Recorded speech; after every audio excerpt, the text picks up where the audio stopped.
जहाँ पर हादसा हुआ उसी जगह पर मैं मौजूद हूँ। मेरे साथ में जय और प्रवीण मौजूद हैं, जिनकी दोस्त अब भी उस बिल्डिंग में, उस मलबे में फंसी हुई हैं। क्या कुछ हुआ वो जय और प्रवीण ने खुद अपनी आंखों से देखा, महसूस किया। एक एक करके जय और प्रवीण से हम लोग बात कर लेते हैं। जय, क्या कुछ आप बता रहे थे, एक बार हमारे दर्शकों को ज़रूर बताइए। जब वो हादसा हुआ, आप आई विटनेस हैं, क्या कुछ आपने देखा और एक्शन होने में कितना समय लगा, मदद आने में कितना समय लगा? मैम, मैं पढ़ रहा था लाइब्रेरी में और शुक्र है मैं खुद ही जाने वाला था 5 मिनट बाद ही कि मेरा एक टॉपिक बचा था। मैं सोचा इसको करके ही जाता हूँ खाना खाने के लिए, क्योंकि हम लोग ऑलमोस्ट 8 बजे जाते हैं खाना खाने के लिए।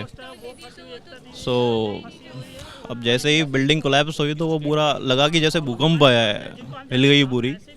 फिर सबके सब बच्चे, लाइट चली गई तुरंत ही, सबके सब बच्चे बाहर आए, चिल्ला रहे, कर रहे, उनको नहीं पता क्या हुआ है। सब लोग नीचे आए। मेरे को लग रहा कि यार जिस बिल्डिंग में हादसा हुआ उसके सामने वाली बिल्डिंग में आप थे? सामने नहीं, साइड वाली बिल्डिंग है। तो उसमें हम लोग, हमारी कोचिंग है राइस मेडिकल एकेडमी, हम लोग सब डॉक्टर्स हैं, एफएमजी की तैयारी कर रहे हैं, ठीक है। तो उसके जस्ट पास में हमारा कैंटीन है, जहाँ हम सब लोग खाना खाते हैं। उस बिल्डिंग की बात कर रहा हूँ मैम, जिसमें हादसा हुआ। वो कॉर्पोरेट बिल्डिंग है कुछ करके, 5-7 मंजिल की लगभग उसकी बिल्डिंग, वो है 6 फ्लोर की लगभग। क्योंकि मीडिया में अब तक ये खबर चल रही है कि 5 मंजिला इमारत थी। क्या वो 5 मंजिला से ज्यादा थी? एक और फ्लोर और बन रहा है उसके ऊपर। अच्छा, वो और भी बन रहा था उससे ऊपर? लगातार बनाते ही जा रहे हैं। अभी हम लोग आए हैं तो अभी कंस्ट्रक्शन चल रहा है उसका।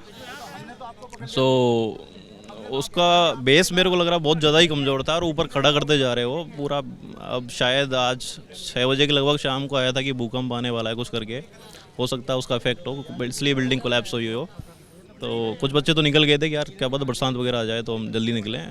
हम लोग बस जा रहे थे और निकले बाहर तो पूरा धुआं हो रखा, तो कुछ पता ही नहीं चल रहा कि हुआ क्या है। देखा तो बिल्डिंग कोलैप्स हो गई है। फिर हम धीरे धीरे पता चला कि हमारे कुछ दोस्त थे, वो भी खाना खा रहे थे, वो रह गए, अंदर रह गए उनको।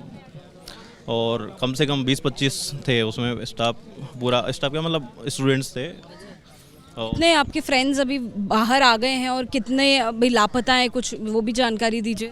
बाहर तो मैम मेरे जो नोन में हैं वो 4-5 आ गए हैं, और एक भैया है हमारे सीनियर, उनकी डेथ हो गई है। और एक मेरी दोस्त है एकता, वो अभी अंदर है, अभी नहीं निकाल पाए उसको। और मैं कोशिश मतलब विनती कर रहा हूँ जल्दी निकालो उनको, क्योंकि उनके पापा आए हुए हैं, बहुत परेशान हैं। नहीं देखा जाता यार हमसे, क्योंकि मेरी साथ में पढ़े हुए हम, एक ही कॉलेज के हैं और एक ही लाइब्रेरी में हैं। एक तो उन्होंने बताया एकता भी अभी उनका अता पता नहीं है, कोई जानकारी नहीं मिली है उनके बारे में।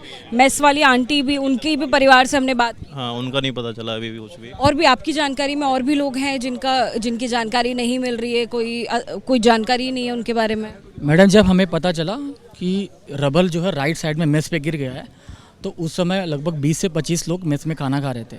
हमारी कोचिंग के साइड पर जो रबर गिरा हुआ है, जितने भी मलबा गिरा हुआ है, वहाँ के लोग सेफ़ हैं क्योंकि वो उतना डैमेज हुआ नहीं।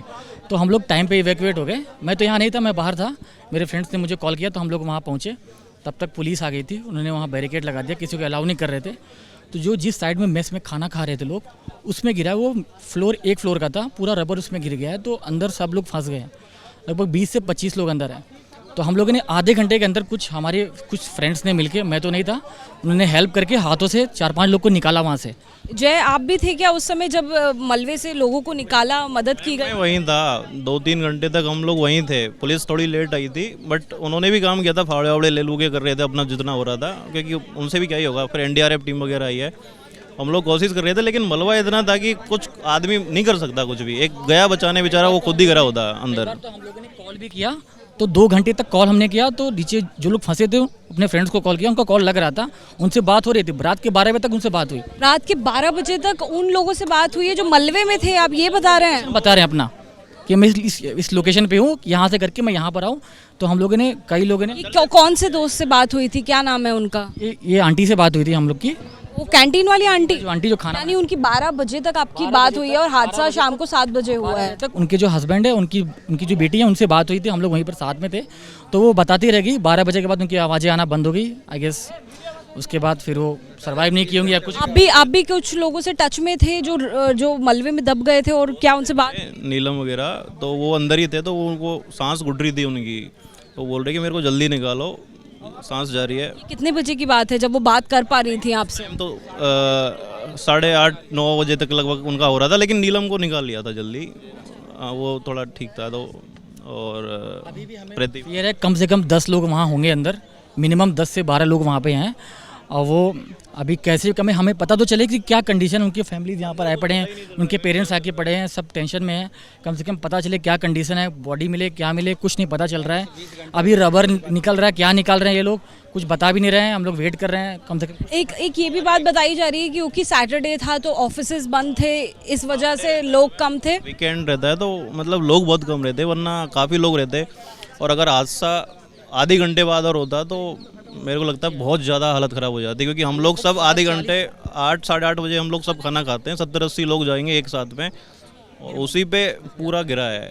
तो हाँ बताइए बताइए। एक लेडी आई थी जिनका ऑफिस था, आपका नाम पहले बताइए। प्रियांशु चौबे। एक लेडी आई थी जिनका ऑफिस था, शायद ऑफिस उनका नहीं रहा अब। वो बता रही थी कि उस टाइम भी ऑफिस में बहुत सारे लोग थे, ओनर थी, एक फ्लोर शायद उनका था। तो वो अभी बता रही हमें पता नहीं चल पा रहा है कि जो बिल्डिंग कोलैप्स हुआ है उस कॉर्पोरेट ऑफिस में उस दिन कितने लोग थे, क्योंकि वो बिल्डिंग में चांसेस तो बहुत कम है। अभी वो लेकिन आपके जो जानने वाले लोग हैं वो कितने मिसिंग हैं, ये जानकारी है आपके पास? अभी हमारे 2 या 3 लोग मिसिंग हैं, बाकी 2 लोग क्या क्या नाम है, हम कोशिश करेंगे। जो डेड हो गए हैं, एक का नलिन नाम है, एक का उन्होंने बताया, और एक रवि नाम है, और आलोक नाम है, और एक बंदा कोई और मुझे नाम याद नहीं आ रहा। 2 बंदे जो आलोक, ये 2 लोग मिसिंग हैं, अभी पता नहीं चल पा रहा है। और आंटी है वो मिसिंग है, और 1-2 लोग और हैं, मुझे उतना नाम का नेम नहीं पता, क्योंकि वो हमारी कोचिंग के नहीं है, वो उस कोचिंग के हैं, मेडिसी कोचिंग के। वो लोग यानी बाकी और कोचिंग से भी जो लोग हैं वो इधर खाना खाने के लिए कैंटीन में आते थे, तो ये कॉमन पॉइंट हुआ करता था।